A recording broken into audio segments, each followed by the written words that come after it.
Welcome. Today, we embark on a fascinating journey through the Middle Ages, a period brimming with curiosities, customs, and innovations that continue to intrigue us to this day.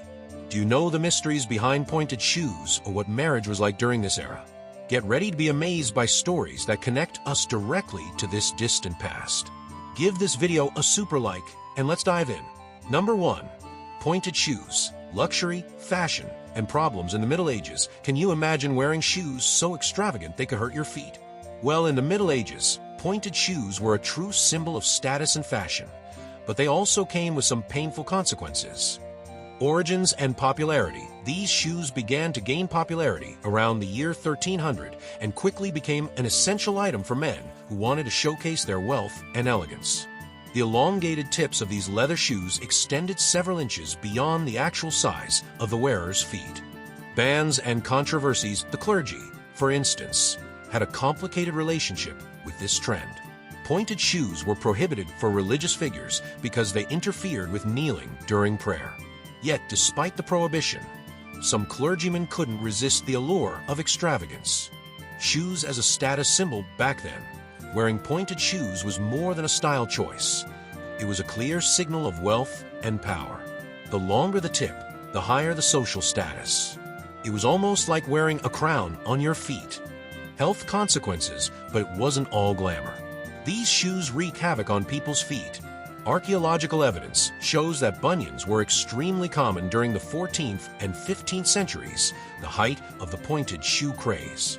About 27% of skeletal remains from wealthy cemeteries show signs of bunions, rising to 45% among friars, who also wore the footwears.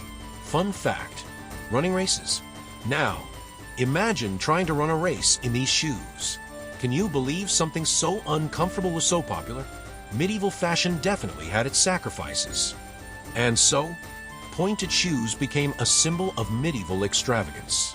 Luxury, pain, and fashion, all in one pair of shoes. What's your take on this historical trend? Let us know in the comments. Number 2. Marriage age in Middle Ages. Did you know that in the Middle Ages, people got married much earlier than today? But there was no fixed rule. It all depended on factors like social status, culture, and even political strategies. Age differences between men and women generally. Men married in their early 20s, while women often married during their teenage years. For women, this typically happened right after reaching puberty, which was considered the start of maturity. Changes in the late Middle Ages over time, especially in the later Middle Ages, canon law began to influence marriage practices. These laws set minimum ages, 12 for girls and 14 for boys. However, this didn't mean marriage always happened at these ages. Early engagements were common, but the actual marriage was often delayed until the couple was old enough to handle responsibilities. Marriages as political and economic strategies. In the Middle Ages, marriage was far more than a union of love. It was a political and economic strategy. Families used engagements and marriages to form alliances, strengthen ties between kingdoms, or safeguard their properties and wealth. Marriage promises could even be made before the betrothed were born. Ceremonies and the role of the church. Over time, the church began to play a central role in marriage.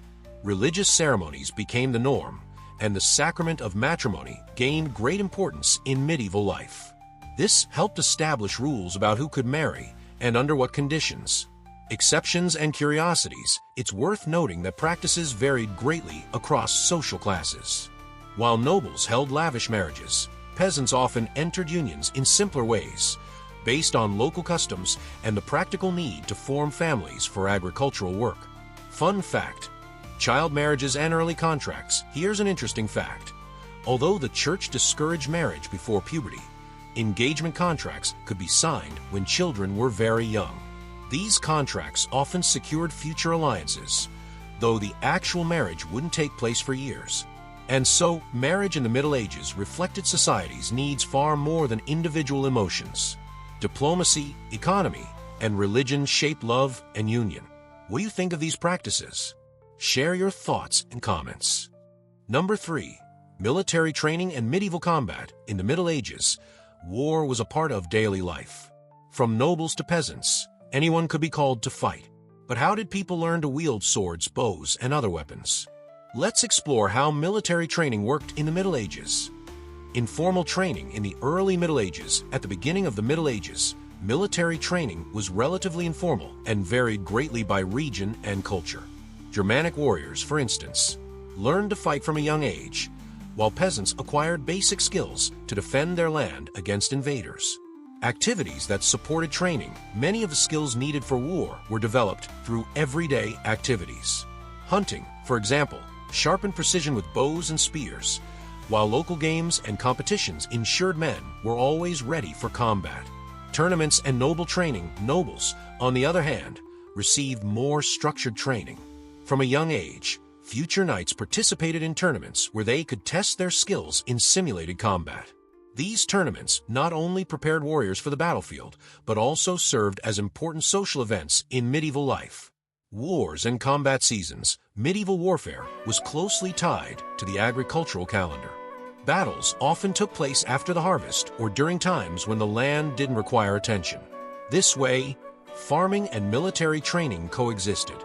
Strategically, combat manuals and advances in training. By the late Middle Ages, military training became more technical. Manuals like the famous Fior di Battaglia provided detailed instructions on using different weapons and combat tactics.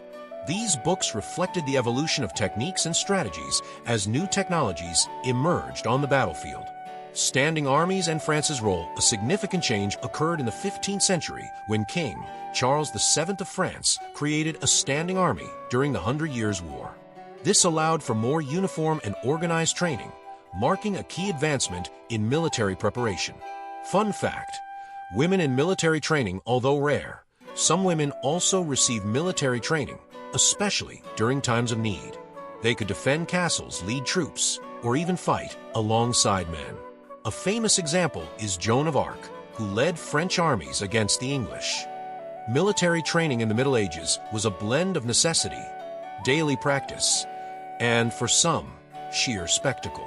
From farmlands to tournament halls, preparation for war shaped medieval life. What do you think of this training style? Would you take on the battlefield with these skills? Let us know in the comments. Number 4. Women's participation in hunting and medieval life. Although the Middle Ages are often seen as a male-dominated period, women played a significant role, even in unexpected activities like hunting. Did you know that some aristocratic women actively participated in this sport? Let's explore their role in hunting and medieval society. Hunting and daily life. In the Middle Ages, hunting played an important role in both sustenance and entertainment. While peasants hunted out of necessity to put food on the table, for the nobility, hunting was a pastime filled with rules and symbolism. Aristocratic women and hunting. Aristocratic women not only participated in hunting, but often excelled at it. Armed with bows, arrows, and accompanied by falcons or dogs, they used the activity not only to showcase their skills, but also as a social event. Hunting was a form of leisure and a symbol of status. Restrictions on women's hunting. Despite their involvement, women, like men, faced restrictions when it came to hunting. Forests and hunting grounds were often reserved for the nobility, and breaking these rules could result in severe punishments. Thus, peasant women hunted discreetly, far from the eyes of local lords. Fun fact: female hunters in manuscripts. Medieval manuscripts often depict women engaged in hunting scenes. This shows that, despite restrictions, they played an active and respected role in certain activities, challenging traditional ideas about gender in the Middle Ages. And so, we wrap up the first part of our journey through the Middle Ages. Did you know these curiosities, or are you even more intrigued by this fascinating period? Leave your comment, and don't forget to like and share this video with other history lovers. Subscribe to the channel so you don't miss the second part of this series. See you soon.